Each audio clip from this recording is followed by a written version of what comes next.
I hope you all came ready today to answer questions for me and for yourself. My name is Quinn Griffith, and I am a fourth-year political science major at UC-Merced. Speaking of UC-Merced, thank you to TEDxUCMerced organizers for allowing me to speak to you today. Alright, so my first question is for all of you in the virtual audience. I really wish I could see how all of you are answering, but here we go. Let's assume that most of you, if not all of you, own your own automobile.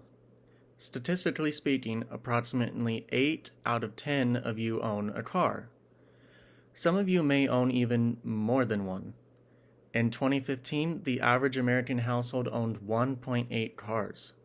You probably know how many miles a year you tend to drive. Good. Well, did you know that the average American drives 13,476 miles, or 21,687 kilometers per year? On the other hand, the average European drives about 7,456 miles per year, or 12,000 kilometers. Knowing all of this, how many of you would substitute nearly 10% of your average yearly mileage by car for an alternative mode of transportation? If you're an average American, that would amount to around 1,300 miles. That's about 3.5 miles per day of the year. Well, maybe you would, maybe you wouldn't. Maybe if this was provided to you for free or low cost, you would consider it.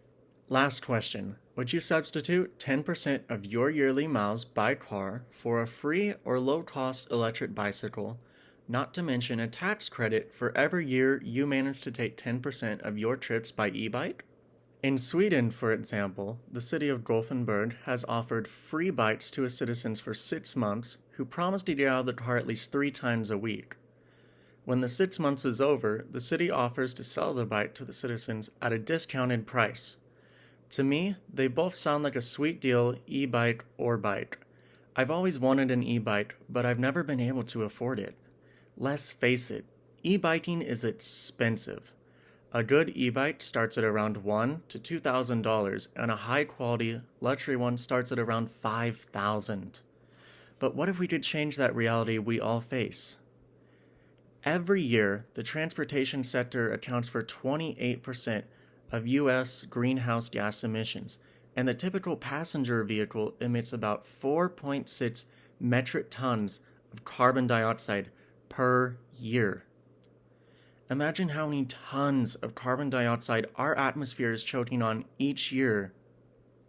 Well, thankfully, there is action we can take to help change this. We can take to the streets a different way and change the way they look by riding e-bikes. So what are some of the reasons you should substitute some trips for an e-bike?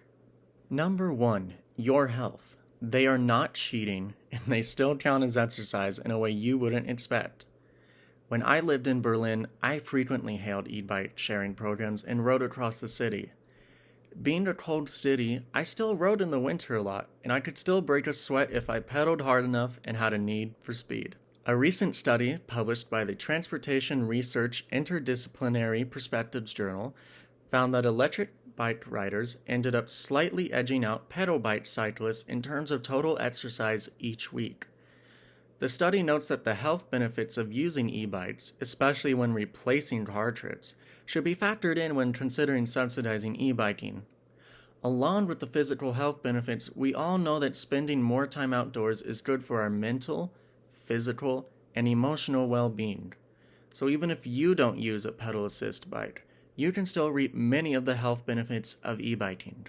Number 2, supporting e-bikes props up a smaller sector of our economy and allows it to grow. As of 2019, electric bicycle sales accounted for 4% of nationwide bicycle sales. However, experts predict this number could grow exponentially within the next 5 years, hitting $23.8 billion in sales worldwide by 2025. Subsidizing the e-bike industry would pave the way for expanding bicycle infrastructure in the United States and beyond, allowing the fight against climate change to expand and progress to new heights.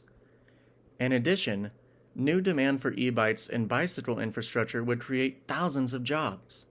According to market research firm NDP Group, electric bike sales jumped an astounding 91% from 2016 to 2017, and another 72% in the following year to reach 143 million nationwide.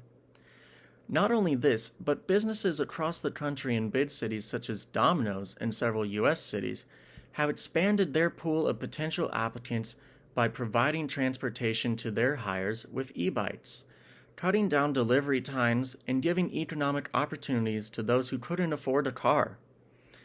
Subsidizing e-bikes will give economic opportunities to those who wouldn't have had them before, decreasing inequality and improving people's quality of life. Additionally, survey studies have indicated that bike lanes, which would be part of subsidizing the e-bike, have a positive impact on local businesses. If not subsidizing individual purchase of e-bikes, governments can continue or start to invest in city-owned and operated bike systems, which a study conducted by the University of Pittsburgh has found helps to increase property values around where the bikes are stationed. Critical in this implementation, however, would be electrifying these bike systems that aren't already, so as to encourage the use of these bikes for commuting, taking cars off of our streets and helping the environment. That takes us to my proposal. As Americans, we love tax credits and abhor tax increases.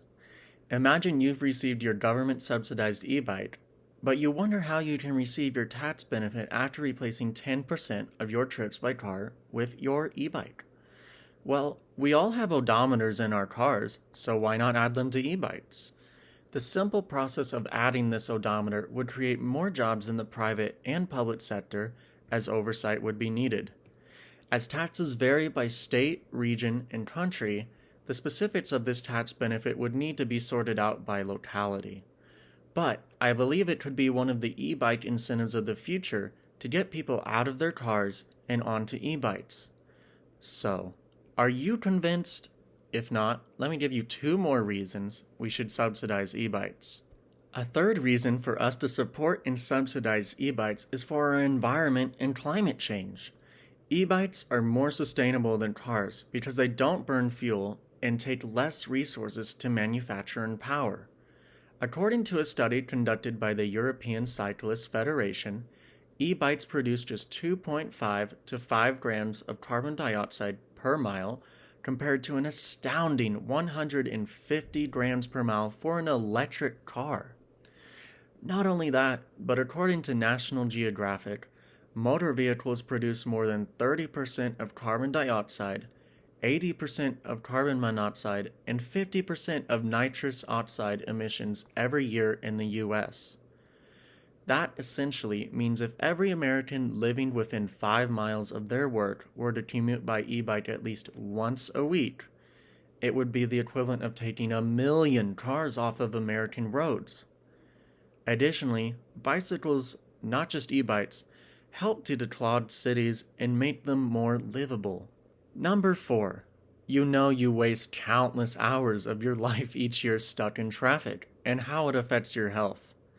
Not only that, but you've probably heard it time and again, how much traffic congestion costs us every year. In 2014, it cost the United States $160 billion. In the EU, it often costs around 1% of its GDP, or a comparable figure of $100 billion. These figures come from lost productivity, sales, and more. Last but not least, finding a parking spot won't be a problem with e-bikes, making you less stressed while also making the case for more green spaces in our cities by reducing parking. So what can we do now? Learn more about e-bikes. Show corporations that consumers are interested in e-bikes by searching about them, researching them, and maybe even by buying one if you've got the means. If there's something we all know, it's that money talks. Additionally, call or mail your local, regional, and nationwide representatives to let them know that the people want e-bikes. If we can prove to our governments that investing in e-bikes is the future, then it will be our future. And maybe, one day, your government will begin the e-biking revolution.